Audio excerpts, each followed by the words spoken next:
Assalamualaikum warahmatullahi wabarakatuh. Perkenalkan, nama saya Nadia Evitasari, NPM C1C021080 dengan dosen pengampu yaitu Ibu Pika Pitranita, SEM AKSIE.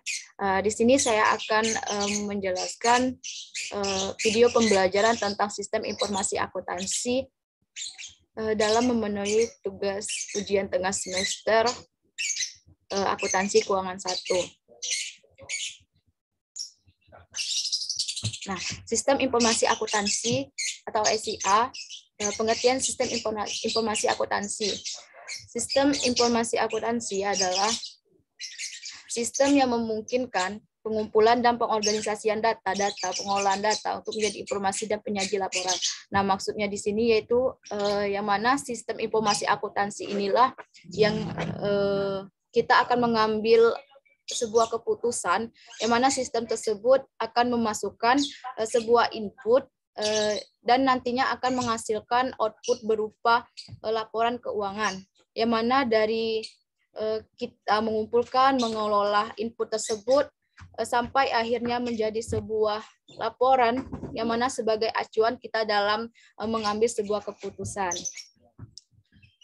Sistem informasi akuntansi yang baik dan efektif mampu manajemen perusahaan dan para pihak yang berkepentingan untuk mendapatkan informasi secara cepat dan akurat mengenai perusahaan, seperti dalam hal besarnya kas yang dimiliki perusahaan, besarnya saldo utang yang harus dilunasi oleh perusahaan, banyaknya aset yang dimiliki perusahaan, besarnya laba yang dihasilkan, besarnya dividen yang bisa dibagikan kepada perusahaan, kinerja operasional perusahaan.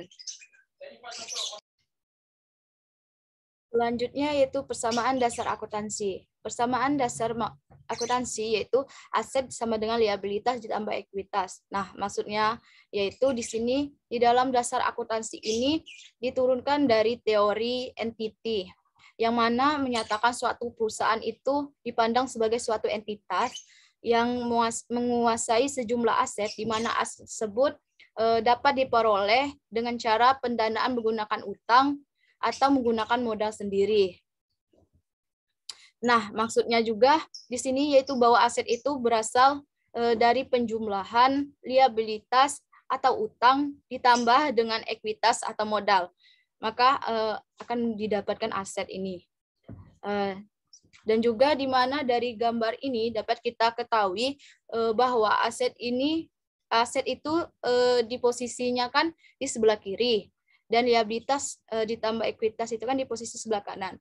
Yang mana bahwa aset di sebelah kiri ini menunjukkan hampir seluruh akun aset memiliki saldo normal di posisi debit, kecuali akumulasi penyusutan dan cadangan piutang tak tertagih. Selanjutnya, yang mana akumulasi penyusutan dan cadangan piutang tak tertagih itu saldo normalnya itu dikredit, sedangkan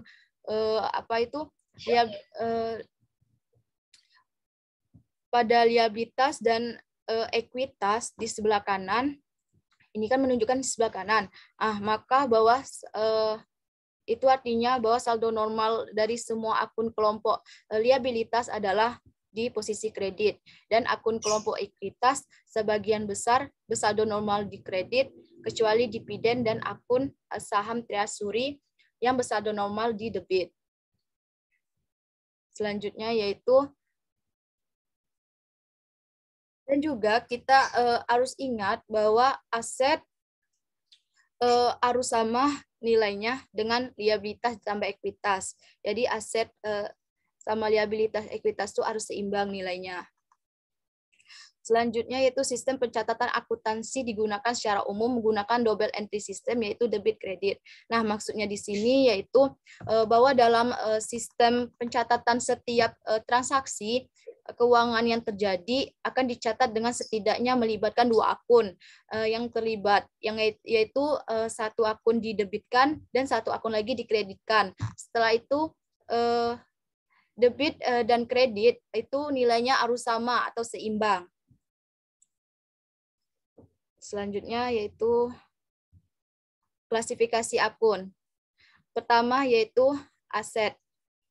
Aset adalah keseluruhan hak atau kekayaan dan sumber daya ekonomi yang dimiliki oleh perusahaan yang digunakan untuk keperluan operasional perusahaan dengan harapan dapat berguna nantinya di masa mendatang. Ada klasifikasi aset, yaitu yang pertama itu aset lancar, yang mana umur manfaat aset lancar itu kurang dari 1 tahun. Contohnya itu kas, piutang, persediaan barang dagang, dan lain-lain. Yang kedua yaitu investasi jangka panjang, umur manfaatnya itu lebih dari 1 tahun. Contohnya itu obligasi, saham, properti, dan lain sebagainya. Aset tetap umur yang ketiga yaitu klasifikasinya yang ketiga yaitu aset tetap umur manfaat yaitu lebih dari 1 tahun. Contohnya itu tanah, gedung, mesin, peralatan, dan lain-lain. Dan terakhir yaitu aset tak berwujud. Aset tak berwujud ini umur manfaatnya itu lebih dari 1 tahun. Contohnya itu acipta, paten, goodwill, dan trademark. Yang mana aset tak berwujud ini bentuknya tak berwujud tapi memiliki nilai.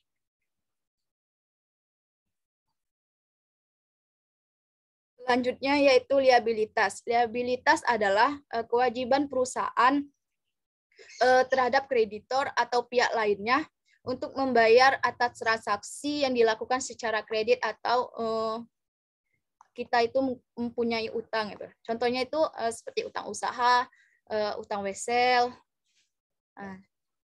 termasuk akun utang. Selanjutnya yaitu ekuitas. Ekuitas atau modal adalah hak para pemilik atas aktiva perusahaan, atas kekayaan bersih, atau aset dikurangi dengan kewajiban termasuk setoran pemilik dan sisa laba bersih yang ditahan merupakan ekuitas. Nah, selanjutnya yaitu pendapatan. Pendapatan adalah hasil operasi perusahaan yang mengakibatkan penambahan jumlah aktiva secara bruto atau berat kotor. Contohnya itu pendapatan jasa, penjualan barang dagang, dan pendapatan sewa, dan lain-lain sebagainya yang termasuk ke dalam akun pendapatan. Yang terakhir yaitu beban. Beban merupakan pengorbanan yang diambil untuk mendapatkan suatu barang atau jasa lainnya. Seperti contohnya itu beban gaji, beban perlengkapan, beban sewa, beban bunga, dan lain sebagainya. Selanjutnya yaitu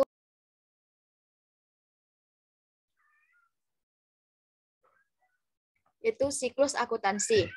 Siklus akuntansi yaitu identifikasi peristiwa pencatatan saksi melalui jurnal, pemindahan ke dalam buku besar, keempat itu neraca saldo, kelima jurnal penyesuaian, keenam neraca saldo setelah penyesuaian, ketujuh laporan keuangan, kedelapan itu kertas kerja, ke-9 jurnal penutup, ke-10 neraca saldo setelah penutup, dan yang ke-11 yaitu jurnal pembalik. Nah, di sini kita akan menjelaskan tentang identifikasi peristiwa pencatatan transaksi, yaitu kegiatan untuk menentukan apakah bukti transaksi tersebut mempengaruhi posisi keuangan atau tidak. Nah, maksudnya di sini bahwa sebelum kita mencatat transaksi ke jurnal, maka kita itu identifikasi dulu apakah transaksi itu mempengaruhi posisi keuangan atau tidak. Jika transaksi itu mempengaruhi posisi keuangan, maka dicatat secara akuntansi. Namun jika tidak mempengaruhi posisi keuangan, maka tidak perlu dicatat secara akuntansi.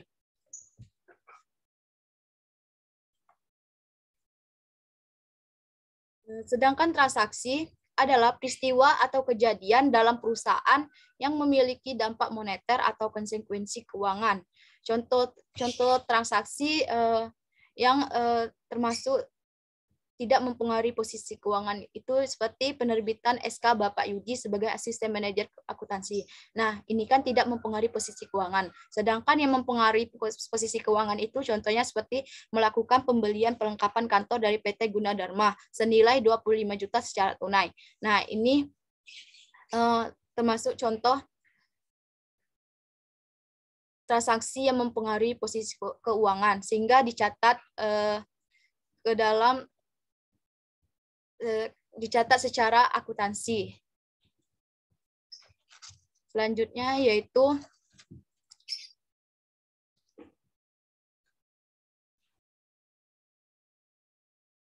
pencatatan transaksi melalui jurnal. Jurnal itu terbagi menjadi dua, yaitu jurnal umum dan jurnal khusus. Setelah kita mengidentifikasi transaksi tadi itu, maka kita jika mempengaruhi posisi keuangan, maka kita catat ke dalam jurnal sesuai dengan akuntansi, catat secara akuntansi. Pencatatan transaksi harian dilakukan melalui jurnal umum yang mana dicatat secara kronologis berdasarkan tanggal. Jurnal khusus merupakan jurnal yang dipakai hanya untuk mencatat transaksi-transaksi khusus yang terjadi pada perusahaan dagang. Jurnal khusus juga terdiri dari yaitu jurnal pembelian, jurnal pengeluaran, jurnal penerimaan kas, dan jurnal pengeluaran kas. Nah, di sini saya memberi contoh tentang bentuk jurnal umumnya, yaitu tanggal, keterangan, rate, debit, dan kredit. Tanggal ini untuk tanggal transaksinya, keterangan yang diidentifikasi tadi termasuk akun apa, masukkan di sini. Rate itu kode akun, debit dan kredit jika bertambah, misalnya kas bertambah itu saldo normalnya itu di debit, sedangkan kas jika berkurang itu saldo normalnya di kredit. Nah, maksudnya dari pencatatan transaksi melalui jurnal ini, maksudnya itu di sini bahwa setelah diidentifikasi dan transaksi tersebut mempengaruhi posisi keuangan, maka dicatat secara akuntansi, yaitu dengan mencatat itu ke dalam jurnalnya. Yang mana jurnal terbagi menjadi dua, yaitu jurnal umum dan khusus. Yang mana jurnal umum itu dicatat secara kronologis, artinya berurutan berdasarkan tanggal. Nah, di sini kan dibilang pencatatan transaksi harian dilakukan melalui jurnal umum, yang mana dicatat secara kronologis. Nah, secara kronologis ini berurutan berdasarkan tanggalnya. Selanjutnya yaitu posting ke dalam buku besar. Posting adalah pemindahan transaksi dari jurnal ke buku besar masing-masing setiap akun. Nah, maksudnya di sini yaitu setelah menjurnal, maka langkah kita selanjutnya itu memindahkan akun-akun dari jurnal itu ke buku besarnya masing-masing di setiap akun. Yang mana di setiap akun itu ada buku besarnya masing-masing. Contohnya seperti ini, kas. Contohnya itu buku kas, ada buku besar kas masing-masing, buku besar pelengkapan, ada juga, dan pendapatan jasa, ada buku besarnya setiap masing-masing akun. Dan ini kode referensinya, ini tanggal transaksinya, dan ini nilai transaksinya. Nah, langkah-langkah melakukan posting yaitu mengidentifikasi nama akun yang terkait dan memindahkan jumlah debit kredit di kolom debit kredit pada akun di buku besar. Nah, maksudnya di sini mengidentifikasi, maka kita lihat dulu di jurnal itu. Jika jurnal itu kas, akun kas, maka diletakkan di buku besar kas. Jika perlengkapan, letak di buku besar perlengkapan. Jika pendapatan jasa di jurnal itu, maka letakkan di buku besar pendapatan jasa. Selanjutnya yaitu menuliskan kode nomor akun pada kolom referensi di jurnal dan alamat jurnal pada kolom referensi akun di buku besar. Nah, maksudnya di sini yaitu di jurnal tadi kan ada kode referensinya. Nah, jika kas itu nomor kode referensinya 101, 112, dan pendapatan jasa itu 400. 400. Nah, seperti itu. Setelah proses pemindahan bukuan selesai, saldo akhir masing-masing akun dalam buku besar ditentukan. Nah, maksudnya di sini yaitu setelah semua proses buku besar itu jurnal itu dipindahkan ke buku besar, maka sesudah itu dijumlahkan saldo akhirnya. Setiap akun-akun itu akan ditentukan saldo akhirnya berapa nantinya. Selanjutnya yaitu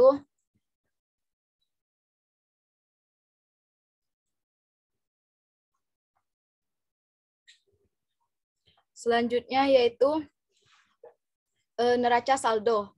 Neraca saldo atau trial balance yang berisi yang berisikan saldo akhir kumpulan akun pada akhir periode. Penyusunan neraca saldo disusun berdasarkan saldo normal akun debit dan kredit, dimulai dari akun aset liabilitas, ekuitas, pendapatan, dan beban. Neraca saldo tidak dimaksudkan untuk memastikan bahwa seluruh transaksi dan posting ke buku besar setelah dilakukan dengan benar, sebaiknya sesuai dengan namanya trial balance. Saldo debit dan kredit neraca saldo harus seimbang, yang bermanfaat untuk mendeteksi kesalahan dalam proses jurnal dan posting ke neraca saldo.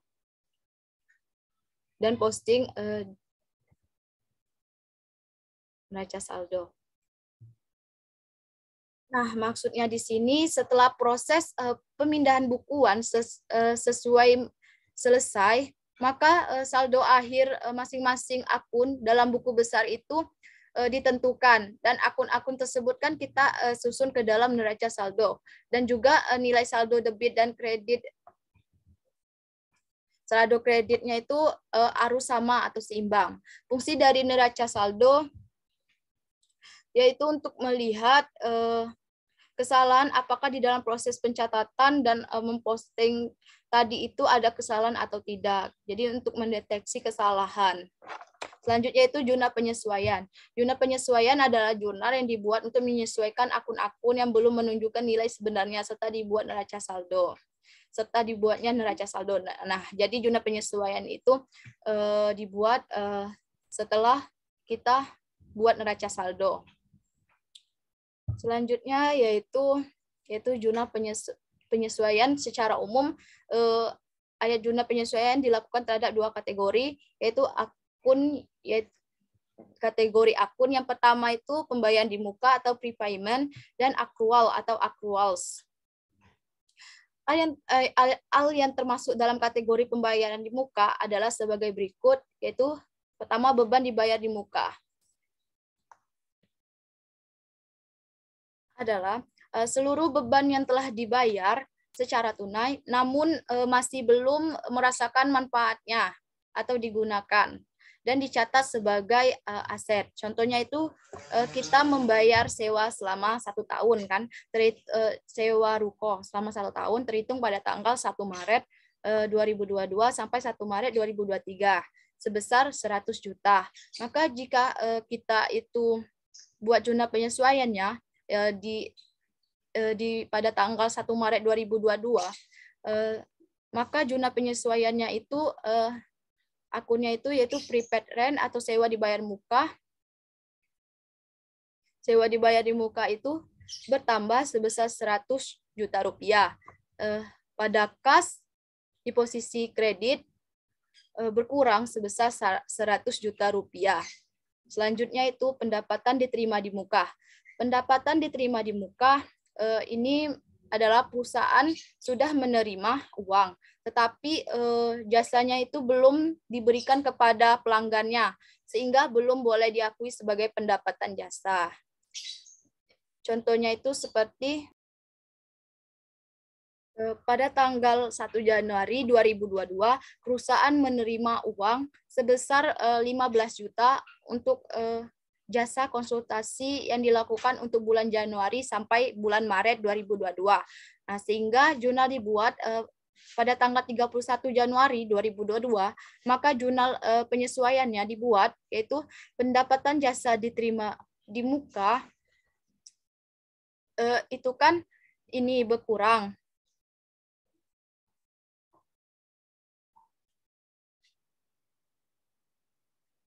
Kenapa berkurang? Karena kan kita membuat jurnalnya itu pada tanggal 31 Januari.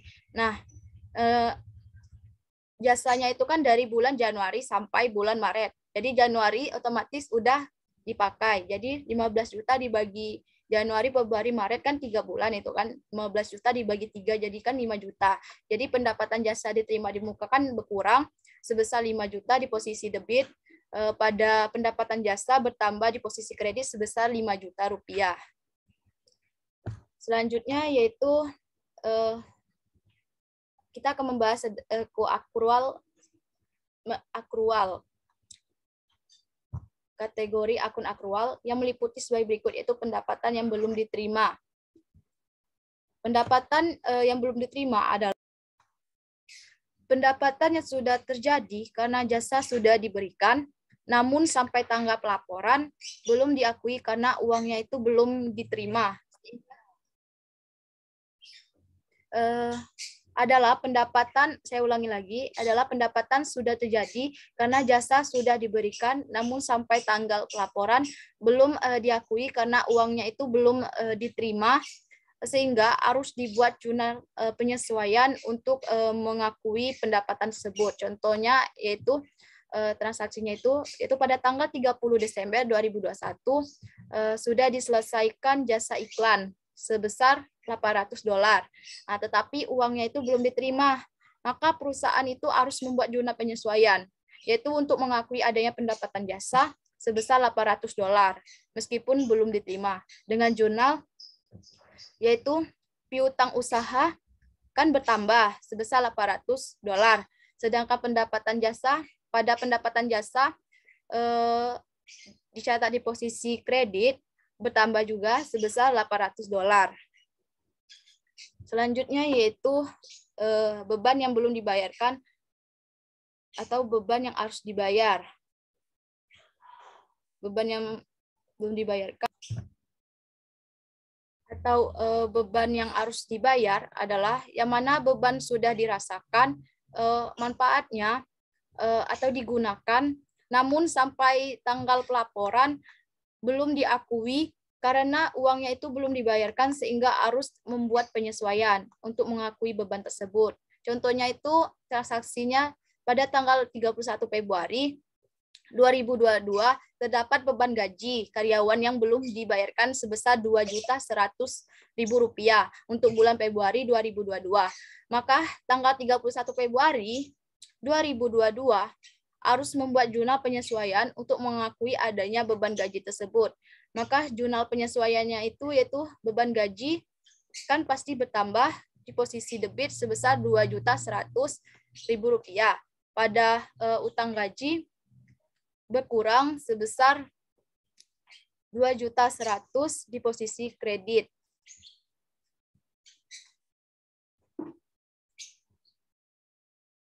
Maaf, utang gaji itu bertambah. Sehingga kenapa bertambah? Sehingga dicatat di posisi kredit kan bertambah sebesar Rp2.100.000. Karena kan pada tanggal 31 Februari perusahaan tersebut kan belum membayarkan beban gaji tersebut kepada karyawannya. Jadi utang gajinya bertambah. Selanjutnya yaitu posting ayat jurnal penyesuaian. Posting ayat jurnal penyesuaian adalah seluruh ayat jurnal penyesuaian dibuat harus dipindahkan ke dalam buku besar masing-masing setiap akunnya. Jadi kita posting kembali jurnal penyesuaiannya ke buku besar masing-masing yang namanya itu posting ayat jurnal penyesuaian. Selanjutnya itu neraca saldo disesuaikan. Neraca saldo itu setelah proses posting jurnal penyesuaian selesai dan saldo akun baru telah ditetapkan. Selanjutnya tahap siklus akuntansi berikutnya dimasukin yaitu penyusunan neraca saldo disesuaikan. Nah, setelah memposting ke buku besar jurnal penyesuaian, maka kita jumlahkan lagi dan kita susun ke dalam neraca saldo yang nama itu neraca saldo disesuaikan. Selanjutnya yaitu laporan keuangan. Yaitu pertama itu ada laporan posisi keuangan. Laporan posisi keuangan adalah laporan keuangan daftar yang sistematis yang mana laporan tersebut itu berisikan akun aset, utang, dan modal pada tanggal tertentu. Tujuannya itu untuk mengetahui berapa jumlah kekayaan entitas, kemampuan entitas membayar kewajiban, serta kemampuan entitas memperoleh tambahan pinjaman dari pihak luar. Selanjutnya itu, yang kedua itu laporan laba rugi komprehensif. Laporan laba rugi komprehensif adalah laporan keuangan yang memberi informasi tentang kinerja perusahaan untuk satu periode. Laporan tersebut berisi informasi tentang laporan laba atau rugi pada periode berjalan, penghasilan komprehensif, lain-lain, dan laba atau rugi komprehensif. Selanjutnya yaitu ketiga, yaitu laporan perubahan ekuitas. Laporan perubahan ekuitas adalah laporan keuangan yang memberi informasi tentang ekuitas perusahaan pada awal periode, perubahan ekuitas selama periode tersebut, dan posisi ekuitas pada akhir periode. Yang mana nantinya pembaca laporan itu seperti pengguna laporan internal maupun eksternal bisa mengetahui sebab-sebab perubahan ekuitas selama periode tertentu. Selanjutnya yaitu laporan arus kas. Laporan arus kas adalah laporan keuangan yang memberikan informasi tentang arus kas masuk dan arus kas keluar dari 3 aktivitasnya, yaitu operasi, investasi, dan pendanaan untuk satu periode tertentu. Yang terakhir yaitu catatan atas laporan keuangan. Catatan atas laporan keuangan ini adalah laporan keuangan yang berisikan informasi tambahan atas apa yang disajikan dalam 4 laporan di atas, yang mana laporan ini itu memberikan penjelasan lebih rinci dan informasi mengenai pos-pos yang disajikan dan tidak memenuhi kriteria pengakuan dalam laporan keuangan. Selanjutnya yaitu tujuan laporan keuangan. Nah,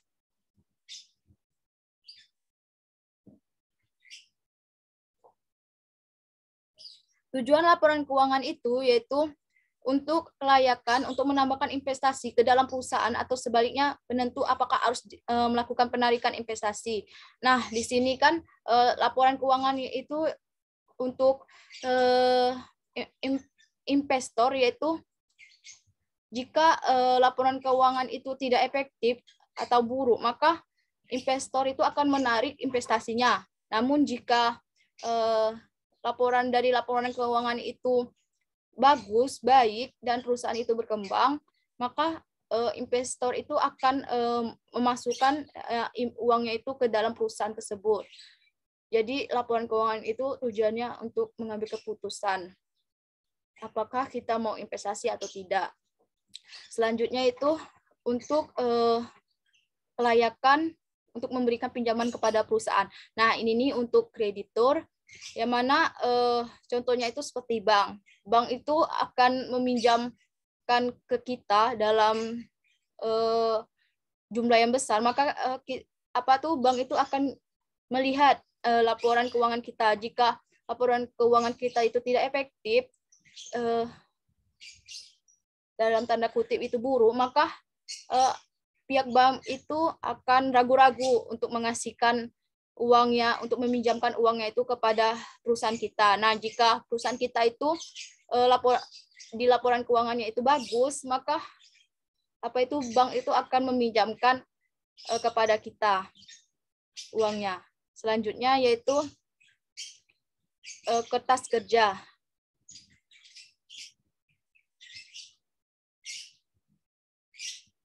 Kertas kerja atau worksheet adalah suatu kertas yang terdiri dari banyak kolom atau multiple kolom yang digunakan untuk menyusun dan menyiapkan laporan keuangan yang dilakukan di dalam satu lembar dokumen. Nah, maksudnya di sini yaitu dalam membuat kertas kerja ini itu bersifat opsional, yang mana artinya itu boleh dibuat atau tidak. Nah, ini untuk mempermudahkan kita ya. Yang selanjutnya yaitu jurnal penutup. Jurnal penutup adalah jurnal yang dibuat pada setiap akhir periode ketika perusahaan itu menyusun laporan keuangan yang digunakan untuk menutup semua akun-akun nominal, sehingga akun-akun nominal bersaldo 0. Nah, maksudnya di sini yang mana akun-akun nominal itu terdiri dari akun pendapatan, akun beban-beban, sesudah itu income summary mengalami laba, income summary mengalami rugi, dan yang terakhir yaitu dividen. Nah, dalam menutup akun-akun ini yaitu jurnalnya, yaitu jurnal untuk menutup akun pendapatan. Itu pendapatan kan saldo normalnya itu kan dikredit, maka untuk menutup pendapatan itu menggunakan akun ikhtisar laba rugi. Jadi kita balikan di pendapatan di posisi debit, ikhtisar laba rugi di posisi kredit. Maka nantinya akun-akun tersebut bersaldo 0. Selanjutnya yaitu jurnal untuk menutup akun-akun beban. Ikhtisar laba rugi di debit, beban di kredit. Nah, beban kan saldo normalnya itu kan di debit. Maka kalau untuk menolkan akun beban, maka kita balikan sehingga beban di posisi kredit, ikhtisar laba rugi pada ikhtisar laba rugi di posisi debit. Menutup akun konsumeri mengalami laba ikhtisar laba rugi di posisi debit pada saldo laba di posisi kredit. Selanjutnya itu menutup akun konsumeri yang mengalami rugi, yaitu saldo laba di debit, ikhtisar laba rugi itu di kredit. Dan terakhir, jurnal untuk menutup akun dividen, yaitu saldo laba di debit, dividen di kredit, karena saldo normal dividen itu kan di debit. Maka kita untuk menutup akun dividen menjadi 0, maka dibalikan di kredit posisinya pada saldo laba di posisi debit. Selanjutnya yaitu neraca saldo sesudah penutupan. Nah, jadi setelah seluruh akun temporer ditutup, akunnya masih bersaldo adalah yaitu akun real. Yang mana akun real itu seperti akun aset, pengelompokan akun aset, liabilitas, dan ekuitas yang biasanya muncul di laporan laba rugi komprehensif. Seluruh akun real ini kemudian akan disusun menjadi neraca saldo sesudah penutupan, yang mana seluruh saldo yang ada nantinya dapat digunakan pada periode berikutnya. Selanjutnya itu jurnal pembalik, yaitu jurnal pembalik dibuat untuk memastikan konsistensi pencatatan entitasnya. Pencatatan yang dimaksud adalah semua pengeluaran dicatat sebagai beban terlebih dahulu. Jurnal pembalik ini dibuat pada awal periode selanjutnya dan secara khusus diterapkan untuk 2 jenis jurnal penyesuaian, yaitu beban yang harus dibayarkan dan pendapatan yang masih diterima. Nah, ini jurnal penyesuaian yang beban yang harus dibayarkan dan pendapatan yang masih diterima ini, termasuk jurnal penyesuaian ini nantinya setelah membuat jurnal penyesuaian kita akan membalik jurnal itu seperti kurang lebih untuk menutup akun jurnal penutupan tadi. Selanjutnya yaitu akuntansi perusahaan dagang. Akuntansi perusahaan dagang.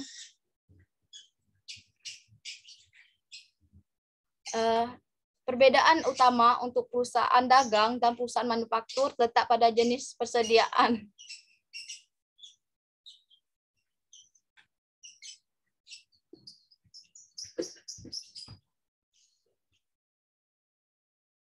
Nah, yaitu perusahaan dagang itu hanya mengenal satu jenis persediaan, yaitu persediaan barang dagang. Sedangkan perusahaan manufaktur mengenai 3 jenis barang, yaitu persediaan barang baku, barang setengah jadi, dan persediaan barang jadi. Nah, perusahaan dagang kan hanya menjual barang dagang yang jadi. Sedangkan perusahaan manufaktur itu menjual barang itu dari persediaan dari bahan bakunya, membuat barang bakunya menjadi barang jadi sampai menjadi barang jadi. Selanjutnya yaitu persediaan dan beban pokok penjualan.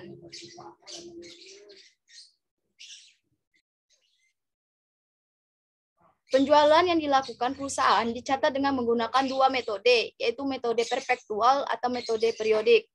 Metode perpektual contohnya itu seperti ini. Jika mencatat nilai penjualan, yaitu jurnalnya itu kas atau piutang usaha bertambah di posisi debit, letaknya pada penjualan, bertambah dicatat di posisi kredit. Selanjutnya yaitu penjualan barang dagang secara tunai. Nah, jika seperti ini contoh transaksinya, maka kas itu jurnalnya itu kas bertambah dicatat di sebelah debit, penjualan akun penjualan itu bertambah dicatat di sebelah kredit, harga pokok penjualan itu kan bertambah sehingga dicatat di sebelah debit, pada persediaan barang berkurang. karena kan kita sudah menjualnya secara tunai, maka berkurang persediaan barang. Jadi dicatat di posisi kredit ya. Selanjutnya itu mencatat nilai persediaan yang terjual. Nah, jurnalnya itu yaitu beban pokok penjualan itu bertambah, dicatat di posisi debit. Pada persediaan barang itu berkurang, dicatat di posisi kredit. Selanjutnya itu, nah ini adalah contoh dari laporan laba rugi komprehensif. Dan ini lampiran contoh laporan keuangan laba rugi komprehensif dan laporan posisi keuangan. Laporan laba rugi komprehensif itu contohnya seperti ini, PT Selamat Santosa laporan laba rugi komprehensif 30 Desember 2022. Misalnya aja ini ya. Nah, ini ada pendapatan jasa di sini. Sedangkan beban dicatat di sini. Dan nanti akan di sini dikurang laba netonya. Selanjutnya yaitu laporan posisi keuangan. Seperti ini cara membuat ininya, judulnya PT Selamat Santosa laporan posisi keuangan 30 Desember. Nah, ini aset.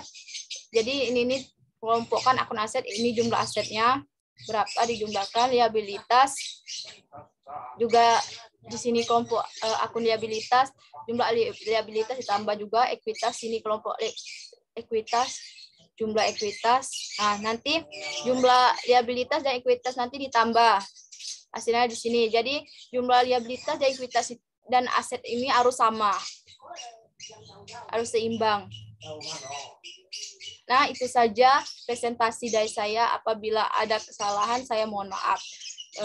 Wassalamualaikum warahmatullahi wabarakatuh dan terima kasih.